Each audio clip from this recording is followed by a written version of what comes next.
ବର୍ତ୍ତମାନ ଯାହା ସୂଚନା ମିଳୁଛି, ଏସିଆ କପ୍ରେ ଶତକ ମାରିଥିବା ବୈଭବ ସୂର୍ଯ୍ୟବଂଶୀ ଟିମ୍ ଇଣ୍ଡିଆରେ ଡେବ୍ୟୁ କରିବେ। ତେବେ ସୂଚନା ଅନୁସାରେ ଗତ ଶୁକ୍ରବାର ବାଂଲାଦେଶ ବିପକ୍ଷରେ ସେମିଫାଇନାଲରେ ହାରିବା ପରେ Bharat Asia cup rising stars ଟୁର୍ଣ୍ଣାମେଣ୍ଟରୁ ବାଦ୍ ପଡ଼ିଥିଲା। ତଥାପି ସମଗ୍ର ଟୁର୍ଣ୍ଣାମେଣ୍ଟରେ ବୈଭବ ସୂର୍ଯ୍ୟବଂଶୀଙ୍କ ବ୍ୟାଟ୍ ଝଲସି ଉଠିଥିଲା। 14 ବର୍ଷୀୟ ଏହି ଖେଳାଳି ଟୁର୍ଣ୍ଣାମେଣ୍ଟରେ ସର୍ବାଧିକ ରନ୍ ସ୍କୋରର ଥିଲେ।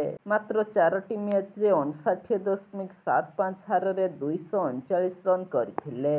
ତାଙ୍କର ସ୍ଥିର ବ୍ୟାଟିଂ ଯୋଗୁଁ ଟିମ୍ ଇଣ୍ଡିଆର ତାଙ୍କର ସାମିଲ ହେବା ନେଇ କଳ୍ପନା-ଜଳ୍ପନା ଜୋର ଧରିଛି। ସୋସିଆଲ ମିଡିଆରେ ଏକ ଚର୍ଚ୍ଚା ମଧ୍ୟ ଚାଲିଛି ଯେ ଯଦି ବୈଭବ ସୂର୍ଯ୍ୟବଂଶୀ ଏବଂ ଅଭିଷେକ ଶର୍ମା ଟିମ୍ ଇଣ୍ଡିଆ ପାଇଁ ଇନିଂସ ଓପନ୍ କରନ୍ତି, ତେବେ ପ୍ରତିପକ୍ଷ ଦଳଗୁଡ଼ିକ ବାକାନି ହୋଇଯିବେ। ଭାରତ ବନାମ ଦକ୍ଷିଣ ଆଫ୍ରିକା ଟି-20 ସିରିଜ୍ ଆରମ୍ଭ ହେବାକୁ ଯାଉଛି।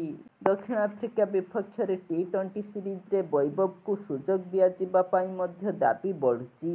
ତାଙ୍କୁ ଟି-20 ଦଳରେ କିପରି ଫିଟ୍ କରାଯିବ ତାହା ମଧ୍ୟ ଏକ ପ୍ରମୁଖ ପ୍ରଶ୍ନ।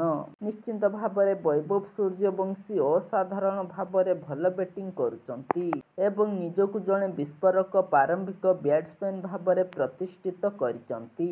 ତଥାପି ଟିମ୍ ଇଣ୍ଡିଆର ସମସ୍ତ ସ୍ଥାନ ବର୍ତ୍ତମାନ ଦଖଲ କରିଛି। ଅଭିଷେକ ଶର୍ମା ଏବଂ ସୁମନ ଗିଲ୍ ଭାରତର ସିନିୟର ଟି-20 ଦଳରେ ବ୍ୟାଟିଂ ଆରମ୍ଭ କରିଛନ୍ତି। କେବଳ ସେତିକି ନୁହେଁ, ଟିମ୍ ଇଣ୍ଡିଆର ସମସ୍ତ ଶ୍ରେଷ୍ଠ 5 ଜଣ ପ୍ରାୟ ସ୍ଥିର। ଫଳସ୍ୱରୂପ ଟିମ୍ ମ୍ୟାନେଜମେଣ୍ଟ ଚାହିଁଲେ ମଧ୍ୟ ବୈଭବ ସୂର୍ଯ୍ୟବଂଶୀ ଏବେ ତାଙ୍କର ଡେବ୍ୟୁ କରିପାରିବେ ନାହିଁ। Vaibhav Suryavanshi Asia cup rising stars ଟୁର୍ଣ୍ଣାମେଣ୍ଟରେ ୟୁଏଇ ବିପକ୍ଷରେ 32 ବଲ୍ରେ ଶତକ ହାସଲ କରିଥିଲେ। ସେ ସେହି ଇନିଂସରେ 15 ଛକା ମାରିଥିଲେ। ସେହି ମ୍ୟାଚରେ ସେ 42 ବଲ୍ରେ 144 ରନ୍ କରିଥିଲେ। ତାଙ୍କର ନିର୍ଭୀକ ବ୍ୟାଟିଂ ସହିତ ସେ ଟୁର୍ଣ୍ଣାମେଣ୍ଟରେ ସର୍ବାଧିକ ରନ୍ ସ୍କୋରର ଥିଲେ। 4 ମ୍ୟାଚରେ 239 ରନ୍ କରିଥିଲେ।